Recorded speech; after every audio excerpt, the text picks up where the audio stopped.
আসলে প্রকৃত সংখ্যাটা কত?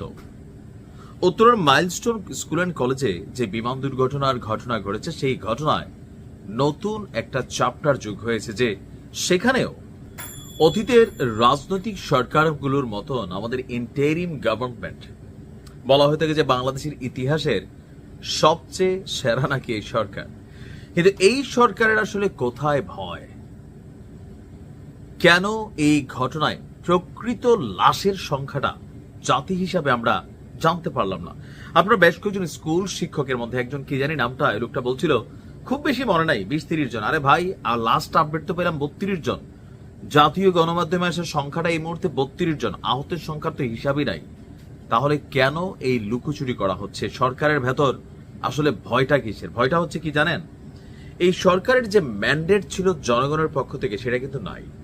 ইভেন এই ঘটনায় আমাদের বেশ কয়েকটি বড় বড় বাহিনীর মধ্যেও একটা ইন্টারনাল কনফ্লিক্ট তৈরি হয়েছে। বাংলাদেশ বিমান বাহিনীর প্রশিক্ষণে ব্যবহৃত বলতে আমরা যেই মানে কি বলা হয়, যে বিমানটা দেখেছিলাম F7, কিন্তু আইএসপিআর বলছে এটা প্রশিক্ষণের জন্য ব্যবহৃত কোনো যুদ্ধ বিমান ছিল না, এটা প্রকৃতপক্ষে অরিজিনাল যুদ্ধ বিমান ছিল। এটা আছে না যে ট্রেনিং বা ট্রেনি যুদ্ধ বিমান, না, প্রকৃতপক্ষে তথ্যটা হচ্ছে এটা অরিজিনালি একটা যুদ্ধ বিমান ছিল, যেটা আমাদের শহীদ যিনি পাইলট আছেন তৌকির, তিনি চালাচ্ছিলেন। এরপর থেকে যে জিনিসটা সামনে আসা শুরু করছে, যে এই কলেজের বেশ কয়েকজন শিক্ষার্থীদের অভিযোগ, নিহতদের মরদেহের সংখ্যাটা, সঠিক সংখ্যাটা যেটা আমরা দেখছি, এটা আসলে সঠিক না। তাহলে সঠিক কোনটা, বা তাদের অভিযোগটা কোথায়, বা কনফ্লিক্টটা কই থেকে তৈরি হচ্ছে? তাদের বক্তব্য, ঘটনার দিন রাত 2টায় কলেজে একটি অ্যাম্বুলেন্স ঢুকে কিছুক্ষণ পর আবার বের হয়ে গেছে। উদ্ধার কর্মীরাও কাজ করছিল।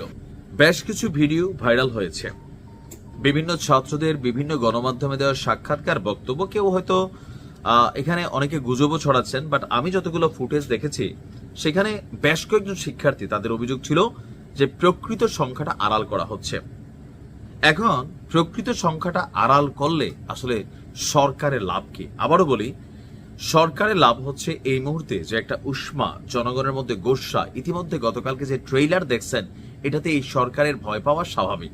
আর এই সরকার যদি কোনো কারণে ধৈষা পড়া যায়, ডক্টর মোহাম্মদ ইউনূস থেকে শুরু করে এই সরকারের সাথে কানেক্টেড কর্তা সংশ্লিষ্ট ব্যক্তিরা প্রত্যেকেই বড় ধরনের একটা বিপদে পড়বেন।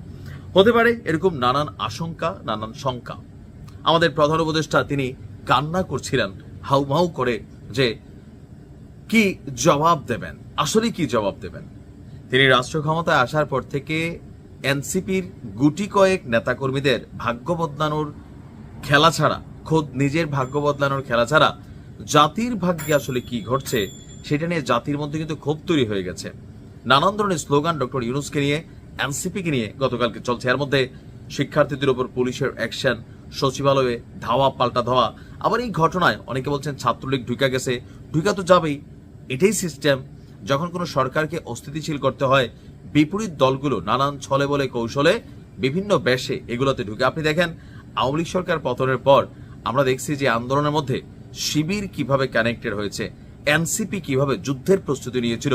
উপদেষ্টা আসিফ মাহমুদ বলছিল প্রয়োজনে লড়াই করতে, মেশিনারিজ আছে।